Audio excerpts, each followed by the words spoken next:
ಅಳಿಯಂದ್ರೆ ಇದೇನಾ ನಿಮ್ಮ ಮನೆ? ಅಯ್ಯೋ ಅಯ್ಯೋ ಅಯ್ಯೋ ಅಯ್ಯೋ ಅಯ್ಯೋ, ನಿಮ್ಮ ಮನೆ ಎಷ್ಟು ದೊಡ್ಡದು ಅಳಿಯಂದ್ರೆ. ಹ್ಞೂ ಅತ್ತೆ, ನಮ್ಮ ಮನೆ ಇದೇನೆ ನೋಡಿ, ನಮ್ಮ ಮನೆ ಎಷ್ಟು ದೊಡ್ಡದಾಗಿದೆ ಅಂತೇಳಿ. ಯಮ್ಮ ನೋಡ್ದಾ ನಿಮ್ಮ ಅಳಿಯ ಎಷ್ಟು ದೊಡ್ಡ ಸಾಹುಕಾರರು ಅಂತ ಹೇಳಿ. ನಾನು ಹೇಳಿದೆ ನೀನು ಅಪ್ಪಯ್ಯನು ನಂಬ್ತಾನೆ ಇರ್ಲಿಲ್ಲ. ಈಗಲಾದ್ರೂ ನಂಬಿಕೆ ಬಂತಾ ಇಲ್ವಾ? ಅಪ್ಪಯ್ಯನು ಕರ್ಕೊಂಬರ್ಬೇಕಾಗಿತ್ತು. ಅವ್ರಿಗೂ ಗೊತ್ತಾಗಿರೋದು. ಅರ್ಜೆಂಟು ಅದ್ಯಾತ ಜಮೀನ್ ಮಾಡಿಸ್ಕೆಮಕ್ ಹೋಗ್ಬೇಕು, ಇಲ್ದಿದ್ರೆ ಇವತ್ತು ಬಿಟ್ರೆ ತಿರ್ಗಿ ಆಮೇಲೆ ಇನ್ನೂ 1 ವರ್ಷ ಆಗುತ್ತೆ ಅದನ್ನ ಮಾಡಿಸ್ಕೆಮಕ್ಕೆ ಅಂತಾನ ನಿಮ್ಮ ಅಪ್ಪಯ್ಯ ಓತಲ್ಲ. ನಿನಗೆ ಹೇಳಿ ಇನ್ನೊಂದು ದಿವಸ ಯಾವಾಗಾದ್ರೂ ಬಂದು ನೋಡ್ಕೊಂಬತ್ತೀನಿ, ನಿಮ್ಮ ಅಮ್ಮನ ಕರ್ಕೊಂಡು ಹೋಗು ಅಂತೇಳಿ ನಿಮ್ಮ ಅಪ್ಪನೇ ಹೇಳ್ತಲ್ಲ. ನಾನು ಬಾ ಅಂತಂದ್ರೆ ಇನ್ನೊಂದು ದಿವಸ ಬರ್ತೀನಿ, ಆಮೇಲೆ ತಿರುಗಿ ಕೆಲಸ ಆಗಲ್ಲ, ನಾನು ಇವಾಗ ಬಂದ್ರೆ ಅಂತ ಹೇಳಿ ಓತಲ್ಲ. ಅದನ್ನು ಇವಾಗಲೇ ಅರ್ಜೆಂಟಾಗಿ ಬರ್ಬೇಕು ಆ ಕೆಲಸನೂ. ನಿಮ್ಮ ಅಪ್ಪಯ್ಯ ಬಂದಿದ್ರೆ ಚೆನ್ನಾಗಿತ್ತು. ನಿಮ್ಮ ಅಪ್ಪನೇ ಅನುಮಾನ ಪಟ್ಟಿದ್ದು ಎಂತಾನೋ ಏನೋನೋ ಅಂತ ಹೇಳಿ. ನಾನೇನ ನಂಬಿದ್ದೆ, ನನ್ನ ಮಗಳು ಯಾವತ್ತೂ ತಪ್ಪು ಮಾಡಲ್ಲ, ಮದ್ವೆ ಆದ್ರೆ ಸಾಹುಕಾರನ್ನೇ ಮದ್ವೆ ಆಗಿರ್ತಾಳೆ ಅಂತ ನಾ ತಿಳ್ಕೊಂಡಿದ್ದೆ ನಾನು. ಆದ್ರೆ ನಿಮ್ಮ ಅಪ್ಪಯ್ಯನೇ ಅದು ಇದು ಅಂತ ಹೇಳಿ ಅನುಮಾನ ಪಟ್ಟಿದ್ದು. ಬಿಡು, ಅಪ್ಪಯ್ಯನ ಕಳಿಸು, ನೀನು ಹೋಗಿ ಇನ್ನೊಂದು 2 ದಿವಸ ಬಿಟ್ಟು ಅಪ್ಪಯ್ಯನ ಕಳಿಸು, ನೋಡ್ಕೊಂಡು ಹೋಗ್ಲಿ ಬಂದು. ನಾನು ಇವಾಗ ನೀನು ಬಿಟ್ಟು ನಿಮ್ಮ ಅತ್ತೇನು ನಮ್ಮ ಮಾವನ್ನು ಎಲ್ಲಾರು ಮಾತಾಡ್ಸ್ಕೊಂಡು ಹೋಗಿ ನಾಳಿಕೆ ಕಳಿಸ್ತೀನಿ ನಿಮ್ಮ ಅಪ್ಪಯ್ಯನ. ಹೋಗಿ ನೋಡ್ಕೊಂಡ್ ಬರಗಪ್ಪ, ನನ್ನ ಮಗಳು ಹೆಂಗಿದ್ದಾಳೆ ಆ ದೊಡ್ಡ ಮನೆಗೆ ಅಂತಾನ. ನಮ್ಮನೆ ಯಾತಕ್ ಬೇಕು, ಈ ಮನೆ ಮುಂದೆ ಅಲ್ವೇ? ನನ್ಗಂತೂ ತುಂಬಾ ಸಂತೋಷ ಆಯ್ತು ಅಳಿಗೆ ಅಂದ್ರೆ. ಆದ್ರೆ ಏನ್ ಬೇಜಾರ್ ಮಾಡ್ಕೋಬೇಡ್ರಿ, ನೀವು ಮದ್ವೆ ಆಗಿ ಬಂದಾಗ ನೀವು ಬಡವರು ಇರ್ಬೇಕೇನೋ, ನನ್ನ ಮಗಳು ಎಲ್ಲಿ ಮೋಸ ಹೋಗ್ಯಾಳ ಅಂತ ಹೇಳಿ ನಿಮ್ಮನ್ನ ಬಾಯಿಗೆ ಬಂದಂಗೆ ಬೈದ್ಬಿಟ್ಟೆ. ಈಗ ನನಗೆ ನಂಬಿಕೆ ಬಂತು. ಅತ್ತೆ, ನಮ್ದು ಹಳೆ ಮನೆನೇ, ಆದ್ರೆ ಈ ಮುಂದೆ ಎಲ್ಲ ನಾವು ಒಂದು ಸ್ವಲ್ಪ ಇದು ಎಲ್ಲ ಹೋಗ್ಬಿಟ್ಟಿತ್ತು ಸಿಮೆಂಟ್ ಎಲ್ಲ. ಅದಕ್ಕೆ ಮೊನ್ನೆ ಇನ್ನು 1-2 ತಿಂಗಳು ಮುಂದೆ ಎಲ್ಲ ತಿರ್ಗಾ ರೆಡಿ ಮಾಡಿಸಿದ್ವಿ, ಸಿಮೆಂಟ್ ಮಾಡಿಸಿ ಪೇಂಟ್ ಮಾಡಿಸಿದ್ವಿ. ಮುಂದೆ ಮಾತ್ರ ಹೊಸ್ತ ಕಾಣುತ್ತೆ, ಒಳಗೆ ಹಳೆ ಮನೆ ಆದ್ರೂ ಚೆನ್ನಾಗೈತಿ. ಹೌದಾ? ನಾನೆಲ್ಲ ಹೊಸ ಮನೆನೇ ಕಟ್ಟಿದ್ದೀರೇನೋ ಅಂದ್ಕೊಂಡಿದ್ದೆ. ಮೊನ್ನೆ ಇದನ್ನೆಲ್ಲ ರೆಡಿ ಮಾಡಿರಾ ಹೊರಗಳ್ದ?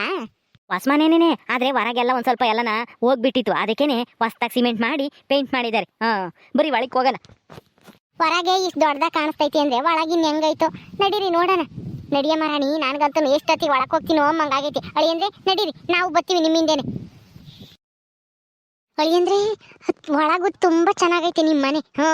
ಹೊರಗೆ ನೋಡಕ್ಕೂ ಎಷ್ಟು ದೊಡ್ಡದಾಗೈತೋ, ಒಳಗೂ ಅಷ್ಟೇ ದೊಡ್ಡದಾಗ ಕಾಣಿಸ್ತೈತಿ. ಅಯ್ಯಯ್ಯೋ, ನನ್ಗಂತೂ ನಂಬೋಕೆ ಆಗ್ತಿಲ್ಲ ಅಳಿಯಂದ್ರೆ. ನನ್ನ ಮಗಳು ಇಂಥ ಮನೆಗೆ ಸೊಸೆಯಾಗಿ ಜೀವನ ಮಾಡ್ತಾಳೆ ಅಂತಂದ್ರೆ ನನ್ಗಂತೂ ತುಂಬಾ ಸಂತೋಷ ಆಗ್ತೈತಿ. ರಾಣಿ, ನೀನಂತೂ ಒಳ್ಳೆ ಹುಡುಗನೇ ಮದುವೆ ಆಗಿದ್ಯಾ ಕಣೆ. 3 ರೂಮು, 1 ಅಡುಗೆ ಮನೆ, ಆಮೇಲೆ ಪಡ್ಸಾಲೆ, ಬಾತ್ರೂಮು, ಬಚ್ಚಲು ಎಲ್ಲ ಐತಿ ಅತ್ತೆ. ರೀ, ಮತ್ತೆ ನಿಮ್ಮ ಮನೆಯಾಗೆ ಯಾರು ಕಾಣಿಸ್ತಾನೆ ಇಲ್ಲ? ನಿಮ್ಮ ಅಮ್ಮಯ್ಯ, ಅಪ್ಪಯ್ಯ, ನಿಮ್ಮ ಅಕ್ಕ ತಂಗಿಯರು, ಅಣ್ಣ ತಮ್ಮಗಳು ಯಾರು ಇಲ್ಲ. ಎಲ್ಗೋದ್ರು ಎಲ್ಲನ? ಯಾರು ಕಾಣಿಸ್ತಾನೆ ಇಲ್ಲ. ಅವರೆಲ್ಲ ಒಳಗಿರ್ಬೇಕೇನೋ, ಕರಿತಿ ನೀರು ಬರ್ತಾರೆ. ಅಮ್ಮ ಅಮ್ಮ ಅಮ್ಮ ಅಮ್ಮ ಈ ಅಮ್ಮ, ನಾನ್ ಕಣಮ್ಮ ರಮೇಶ ಬಂದಿದ್ದೀನಿ. ಅಯ್ಯೋ ರಮೇಶ, ಎಲ್ಲಿ ಹೋಗಿದ್ದೋ ಇಷ್ಟು ದಿನನ? ಎಲ್ಲಿ ಅಂತ ಹುಡ್ಕಾಡೋದು ನಿನ್ನ? ಅಲ್ಲ ಕಣೋ, ಹಿಂಗೆ ಕೇಳ್ದಂಗೆ ಮನೆ ಬಿಟ್ಟು ಹೋದ್ರೆ ನಾವ್ ಏನ್ ತಿಳ್ಕೋಬೇಕು? ನಿಮ್ಮ ಅಪ್ಪ ನೋಡಿದ್ರೆ ಅಂತಾನು, ನೀನ್ ನೋಡಿದ್ರೆ ಹಿಂಗ್ ಮನೆ ಬಿಟ್ಟು ಹೋಗಿದ್ಯಲ್ಲ, ಎಲ್ಗೋ ಹೋಗಿದ್ದೆ ಇಷ್ಟು ದಿನನ? ಯಾರು ಇವರೆಲ್ಲನ? ಈ ಅಮ್ಮ, ನೀನು ಯಾಕೆ ಕಳ್ತಾ ಇದೆಯಮ್ಮ? ಒಳಬೇಡ, ಸುಮ್ಮನಿರು. ಇವಾಗ ನಾನು ಬಂದಿದ್ದೀನಲ್ಲ. ಅಪ್ಪ ಎಲ್ಗೋತು? ಯಾಕೆ, ಏನಾಯ್ತು? ಯಾಕೆ ಕಳ್ತಾ ಇದೆಯಾ? ನಾನು ಮದುವೆ ಆಗಿ ಬಂದಿದ್ದೀನಿ. ಇವಳು ನನ್ನ ಹೆಂಡತಿ, ಅವರು ನಮ್ಮ ಅತ್ತೆ. ಮದ್ವೆನಾ? ಅಯ್ಯೋ ಅಯ್ಯೋ ಅಯ್ಯೋ ಅಯ್ಯೋ, ಅಲ್ಲ ಕಣ, ನಿನಗೆ ಮದ್ವೆ ಯಾಕೋ ಬೇಕಾಗಿತ್ತು? ನಮ್ಮ ಮನೆ ಪರಿಸ್ಥಿತಿ ಹಿಂಗಾಗೈತಲ್ಲ. ನಿನ್ಗೇನು ಒಂದಿಷ್ಟು ಯೋಚನೆ ಇಲ್ವೇನೋ? ನಿಮ್ಮ ಅಪ್ಪ ನೋಡಿರಿ ಎಂತ ಕೆಲಸ ಮಾಡೋನ್ ಗೊತ್ತೇ? ನೀನೇನೋ ಮದ್ವೆ ಆಗಿ ಬಂದಿದ್ಯಾ, ನೀನ್ ಮದ್ವೆ ಆಗಕ್ಕೆ ಅಂತೇಳಿ ಮನೆ ಬಿಟ್ಟು ಹೋಗಿದ್ಯಾ. ಇಲ್ಲಿ ಎಂತ ಕೆಲಸ ಆಗೈತೆ ಗೊತ್ತೇನೋ? ನೀನಿಲ್ಲ ಅಂತ ಹೇಳಿ. ಯಾಕಮ್ಮ, ಏನಾಯ್ತು? ಏನ್ ಮಾಡ್ತು ಅಪ್ಪ? ಎಂತ ಕೆಲಸನ? ಯಾಕಮ್ಮ, ಏನಾಯ್ತು ಹೇಳು. ನಿಮ್ಮ ಅಪ್ಪನ ಬಗ್ಗೆ ನಿನಗೆ ಗೊತ್ತಲ್ಲ, 3 ಹೊತ್ತು ಕುಡ್ದು ಇಸ್ಪೆಟ್ ಆಡ್ಕೊಂಡು ಓಡಾಡ್ತಾನೆ. ನಮ್ದು ಹೊಲ ಗದ್ದೆ, ಆಮೇಲೆ ದುಡ್ಡು ಒಡವೆ ಎಲ್ಲನ ಈಸ್ಪೆಟ್ಟಾಗೆ ಕಳೆದು ಈ ಮನೇನು ಅಡ ಇಕ್ಕವನಂತೆ. ಯಾವಾಗ ಈ ಮನೇನ ಜಪ್ತಿ ಮಾಡಕ್ ಬರ್ತಾರೋ ಗೊತ್ತಿಲ್ಲ. ಅಯ್ಯೋ, ನಿನ್ನ ಎಲ್ಲಿ ಅಂತ ಹುಡ್ಕಾಡ್ಲಿ ನಾನು? ನೋಡು, ನಾವು ಈ ಮನೆ ಬಿಟ್ಟು ಬೀದಿಗೆ ಬಂದಿದೀವಿ ಆಲೇನೆ. ಅದು ಯಾವಾಗ ಮನೆಯನ್ನ ಖಾಲಿ ಮಾಡ್ಕೊಂಡು ಹೋಗ್ಬೇಕೋ ಏನೋ ಗೊತ್ತಿಲ್ಲ. ನೀನ್ ನೋಡಿದ್ರೆ ಮದ್ವೆ ಆಗಿ ಬಂದಿದ್ಯಲ್ಲ ನೀನು. ನಿಮ್ಮ ಅಪ್ಪ ನೋಡಿದ್ರೆ ಅಂತ ಕೆಲಸ ಮಾಡ್ಯವನೆ. ನೀನ್ ನೋಡಿದ್ರೆ ಮದ್ವೆ ಆಗಿ ಬಂದಿದ್ದೀಯ ಹೆಂಡ್ತಿನ ಕರ್ಕೊಂಡು. ಈಗ ಹೆಂಗೋ ಸಂಸಾರ ಮಾಡ್ತೀಯ, ಹೆಂಡ್ತಿನ ಹೆಂಗೋ ಸಾಕ್ತೀಯ. ಏನು ಆಸ್ತಿ ಇಲ್ವಲ್ಲ, ದುಡ್ಡು ಒಡವೆ ಎಲ್ಲ ನಿಮ್ಮ ಅಪ್ಪ ಈಸ್ಪೆಟ್ನಾಗ ಸೋತು ಅಡ ಇಕ್ಕಿದ್ದಾನೆ. ಏನಮ್ಮ ಹೇಳ್ತಾ ಇದೆಯಾ ನೀನು? ನೀನು ಹೇಳ ಮತ್ ನಿಜನಾ? ನಮ್ದು ಹೊಲ, ಮನೆ, ಗದ್ದೆ, ಒಡವೆ ಎಲ್ಲ ಕಳೆದೈತ ಈಸ್ಪೆಟ್ಟಾಗೆ ಅಪ್ಪಯ್ಯ? ಹ್ಞೂ ಕಣೋ. ಅಯ್ಯೋ, ಏನ್ ಬಡ್ಕಮ್ಮನ ಹೇಳು. ನೀನು ಮನೆಯಾಗಿಲ್ಲ. ಅದು ಯಾವ ಗಳಿಗೆಗೆ ಆ ಪತ್ರಗಳನ್ನೆಲ್ಲ ತಗೊಂಡೋಗಿ ಹಡ ಇಕ್ಕಿಸ್ಬೇಟಾದ್ನೋ ಏನೋ, ನನಗೂ ಗೊತ್ತಿಲ್ಲ, ಏನೂ ಇಲ್ಲ. ಎಲ್ಲ ಸೋತೇವನೆ. ಈ ಮನೇನೂ ಹಡ ಇಕ್ಕೇವನಂತೆ. ಈ ಮನೆ ನಾವು ಯಾವಾಗ ಖಾಲಿ ಮಾಡ್ಬೇಕಾಗುತ್ತೋ ಗೊತ್ತಿಲ್ಲ. ನಿಮ್ಮ ಅಕ್ಕ ಬೇರೆ ಗಂಡ್ ಸತ್ತು ಇಲ್ಲೇ ಬಂದು ಇದ್ದಾಳ ಅವಳು ಯಾರು ನೋಡ್ಕೊಂತಾರೆ ನೀನ್ ನೋಡಿರಿ ಈಗ್ಲೇ ಮದ್ವೆ ಆಗಿ ಹೊಸ ಹೆಂಡತಿ ಕರ್ಕೊಂಡ್ ಬಂದಿದ್ಯಾ. ಈಗ ಬೀದಿಗೆ ಸಂಸಾರ ಮಾಡ್ತೀಯನೋ ನೀನು ಈ ಮನೆ ಖಾಲಿ ಮಾಡ್ಕೊಂಡು ಹೋಗ್ಬೇಕಾಗುತ್ತೆ ನಾವು ನಾಳಿಕೋ ನಾಡ್ದೋ ಗೊತ್ತಿಲ್ಲ ಯಾವಾಗ ಅಂತಾನ. ಅಯ್ಯಯ್ಯೋ ಇದೇನಪ್ಪ ಇದು, ನಾನು ಇಷ್ಟು ದೊಡ್ಡ ಮನೆ ನನ್ನ ಮಗಳು ಅದೃಷ್ಟ ಮಾಡಿದ್ಲು ಇಂಥ ಮನೆಗೆ ಸೊಸೆ ಆಗ್ಬರಕ್ಕೆ ಅಂತ ಹೇಳಿ ನಾನು ಏನೇನೋ ಕನಸು ಕಾಣ್ತಿದ್ದೆ. ಇಲ್ಲಿ ನೋಡಿರಿ ಈ ಅಮ್ಮ ಏನೋ ಹೇಳ್ತೈತೆ, ಆಸ್ತಿ ಎಲ್ಲ ಕಳ್ಕೊಂಡವನಂತೆ ಈ ಅಮ್ಮನ ಗಂಡ. ಅಯ್ಯಯ್ಯೋ ನನ್ನ ಮಗಳ ಪರಿಸ್ಥಿತಿ ಎಂತ ಗತಿ ಬಂತಲ್ಲಪ್ಪ. ನನ್ನ ಗಂಡಿಗೆ ನನಗೆ ಗೊತ್ತಾದ್ರೆ ಅದು ಹೆಂಗ ಆಗ್ತೈತೋ ಏನೋ ಅಯ್ಯಪ್ಪ. ಥೂ ಅಯ್ಯೋ ಎಂತ ಕೆಲಸ ಆಯ್ತು. ಈ ಅಮ್ಮ ಈ ಅಲ್ಲ ಹೊಲ ಮನೆ ಆಮೇಲೆ ಒಡವೆ ದುಡ್ಡು ಎಲ್ಲ ಸೋತೈತಂತ ಅಪ್ಪಯ್ಯ. ಹೇಳಮ್ಮ ಮನೆನೂ ಅಡ ಇಕ್ಕೈತಾ? ಹ್ಞೂ ಕಣಪ್ಪ. ಅಯ್ಯೋ ನಿಮ್ಮ ಅಪ್ಪಗೆ ಆ ಈಸ್ಪೆಟ್ ಅಂದ್ರೆ ಹುಚ್ಚು. 24 ಗಂಟೆ ಈಸ್ಪೆಟ್ ಆಡ್ಕೊಂಡೇ ಇರ್ತಿದ್ದ. ಏನ್ ಮಾಡೋಣ ಹೇಳು, ಇಷ್ಟು ದಿನ ನೀನು ಇದ್ದೆ, ನೀನು ಹೆಂಗೋ ನೋಡ್ಕೊಂತಿದ್ದೆ ನಿಮ್ಮ ಅಪ್ಪಯ್ಯ ಈಸ್ಪೆಟ್ ಆಡಕ್ಕೆ ಹೋಗ್ದಂಗೆ. ನೀನು ನೋಡಿರೆ ಮನೆ ಬಿಟ್ಟು ಅದೇ ಹೋದೆ, ನನಗೂ ಒಂದು ಮಾತು ಹೇಳಲಿಲ್ಲ. ಅಲ್ಲಮ್ಮ ಆ ಪತ್ರಗಳು ದುಡ್ಡು ಒಡವೆ ಎಲ್ಲನ ನಾನು ಬೀಗ ಹಾಕಿ ರೂಮ್ನಾಗ ಇಕ್ಕಿದ್ನಲ್ಲಮ್ಮ, ಬೀಗ ಎಲ್ಲಿ ಸಿಕ್ತು ಆ ಅಪ್ಪಗೆ? ಯಾರು ಹೇಳಿರು? ನಿಂತಾಗೆ ಇತ್ತು ತಾನೇ ಬೀಗ? ಅಯ್ಯೋ ಆ ಬೀಗ ಎಲ್ಲಿ ಸಿಕ್ತೋ ಏನೋ ಗೊತ್ತಿಲ್ಲ, ನೀನೇನೋ ಯಾರಿಗೂ ಹೇಳ್ದಂಗೆ ಮನೆ ಬಿಟ್ಟು ಹೋದೆ. ಅಲ್ಲ ಇವಾಗ ನಿನಗೆ ಮದುವೆ ಆಗಂತದ್ದು ಏನಾಗಿತ್ತು ಹೇಳು?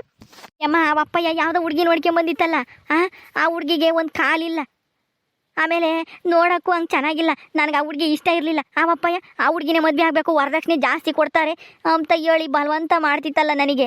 ನೀನು ಆ ಅಪ್ಪ ಹೇಳ್ದಂಗೆ ಕೇಳಪ್ಪ, ಇನ್ನೇನು ಮಾಡೋಕ್ಕಾಗುತ್ತೆ, ನಿಮ್ಮ ಅಪ್ಪ ಆಮೇಲೆ ಎಲ್ಲ ಮಾರ್ಕೊಂಡು ಚಿಮ್ತಾನೆ, ನಿನಗೇನು ಇಲ್ದಂಗೆ ಆಗುತ್ತೆ ಅದು ಇದು ಅಂತ ಹೇಳ್ದೆ. ನೀನು ಹಂಗೆ ಅಂದೆ. ಅದಕ್ಕೆ ನನಗೆ ಆ ಹುಡುಗಿನ ಮದುವೆ ಆಗೋಕ್ಕೆ ಇಷ್ಟ ಇರಲಿಲ್ಲ. ಈ ರಾಣಿ ಅಂದರೆ ನನಗೆ ಇಷ್ಟ ಇತ್ತು.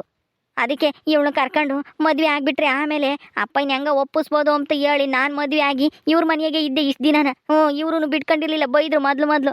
ಆಮೇಲೆ ಸುಮ್ಮನಾದ್ರು. ನೀನು ನೋಡಿರಿ ಇವಾಗ ಯಾವುದು ಆಸ್ತಿನೇ ಇಲ್ಲ ಅಂತ ಹೇಳ್ತಾ ಇದೆಯಲ್ಲಮ್ಮ. ಅಯ್ಯೋ ನಾನಿವಾಗ ಏನು ಮಾಡಬೇಕು? ಎಲ್ಗೋತು ಇವಾಗ ಅಪ್ಪಯ್ಯ? ಅಯ್ಯೋ ರಾಣಿ ಏನು ಇದು, ನಿಮ್ಮ ಅತ್ತೆ ಹಿಂಗೆ ಹೇಳ್ತಾ ಇದ್ದಾಳೆ? ಏನು ಅಂತ ನನಗೂ ಏನು ಗೊತ್ತಿಲ್ಲ ಕಣವ. ನನಗೇನು ಗೊತ್ತು, ನಾನು ಎಂದು ಈ ಮನೆ ನೋಡೇ ಇರಲಿಲ್ಲ. ಅವ್ರ ಅಪ್ಪ ಇನ್ನೂ ಕುಡ್ದು ಈಸ್ಪೆಟ್ ಆಡ್ತಾರೆ ಅಂತನೂ ನನಗೆ ಹೇಳಿರ್ಲಿಲ್ಲ ಇವರು. ಈಗೆಲ್ಲ ಗೊತ್ತಾಗ್ತೈತೆ. ಈಗ ಏನು ಮಾಡೋದಮ್ಮ? ರಾಣಿ ಇದ್ರಂಗೆ ನನ್ನ ತಪ್ಪೇನೂ ಇಲ್ಲ ರಾಣಿ. ನಾವು ಶ್ರೀಮಂತರೇನೆ, ಆದರೆ ನಮ್ಮ ಅಪ್ಪಯ್ಯ ಹಿಂಗೆ ಇಸ್ಪೆಟ್ ಆಡ್ತೈತೆ ಎಂಬುದು ಮಾತ್ರ ನಿನಗೆ ಹೇಳಿರಲಿಲ್ಲ ಅಷ್ಟೇ. ಅದು ಹೇಳಿದರೆ ಎಲ್ಲಿ ನೀನು ಮದುವೆಗೆ ಒಪ್ಕೊಂಬಲ್ಲೋ ಅಂತ ಹೇಳಿ ನಾನು ಏನು ಹೇಳಿರಲಿಲ್ಲ ರಾಣಿ. ಆದರೆ ನಮ್ಮ ಅಪ್ಪಯ್ಯ ಹಿಂಗೆ ಆಸ್ತಿನೆಲ್ಲನ ಅಡ ಇಟ್ಟು ಇಸ್ಪೆಟ್ ಆಡ್ತಾನೆ ಅಂತನ ಅಂದ್ಕೊಂಡಿರಲಿಲ್ಲ. ಏನೋ ಎಲ್ಲ ಕಳ್ಕೊಂಬಿಟ್ಟಿದ್ದೀವಿ ಈಗ ರಾಣಿ. ನನ್ನ ಅರ್ಥ ಮಾಡ್ಕೊಂತೀಯ ಅಲ್ವಾ ನೀನಾದ್ರೂ? ಮೋಸಗಾರ, ಎಲ್ಲ ಸುಳ್ಳು ಹೇಳಿ ನಾನು ಮದುವೆ ಮಾಡ್ಕೊಂಬಂದಲ್ಲ. ನೀನು ದೊಡ್ಡ ಶ್ರೀಮಂತ, ನಾನು ನೆಮ್ಮದಿಯಾಗಿರ್ತೀನಿ, ನೀನು ಒಳ್ಳೆಯವನು ಅಂತ ಹೇಳಿ ಮದುವೆ ಆದೆ. ಆದರೆ ನೀನು ಇಂಥ ಮೋಸಗಾರ ಅಂತ ಮಾತ್ರ ನನಗೆ ಗೊತ್ತಿರಲಿಲ್ಲ. ನನಗೆ ಮೋಸ ಮಾಡಿಬಿಟ್ಟೆ ನೀನು ಸುಳ್ಳು ಹೇಳಿ. ನೋಡು ನಿಮ್ಮ ಅಪ್ಪಯ್ಯ ಇಂಥ ದೊಡ್ಡ ಕುಡುಕ ಜೂಜಾಡ್ತಾನೆ ಎಂಬುದು ಮಾತ್ರನ ಹೇಳಿಲ್ಲ ನೀನು. ಹೇಳ್ದಿಲ್ಲೇನೆ ನನ್ನ ಯಾಮಾರ್ಸ್ ಮದುವೆ ಆಗಿಬಿಟ್ಟೆ. ನಿನ್ನಂತ ನಾ ಯಾವತ್ತೂ ಕ್ಷಮಿಸಲ್ಲ ನಾನು. ಅಲ್ಲ ರಾಣಿ, ಅದು ಮುಂದುವರಿಯುವುದು ನೋಡ್ತಾ ಇರಿ. ಹಾಗೆ ವಿಡಿಯೋ ಇಷ್ಟ ಆದರೆ ಲೈಕ್ ಮಾಡಿ, ಶೇರ್ ಮಾಡಿ. ಇನ್ನೂ ಯಾರು ನಮ್ಮ ಚಾನಲ್ ಸಬ್ಸ್ಕ್ರೈಬ್ ಮಾಡ್ಕೊಂಡಿಲ್ವಾ ದಯವಿಟ್ಟು ಸಬ್ಸ್ಕ್ರೈಬ್ ಮಾಡ್ಕೊಡ್ರಿ. ಮುಂದಿನ ವಿಡಿಯೋದಲ್ಲಿ ಸಿಗ್ತೀವಿ. ನಮಸ್ಕಾರ.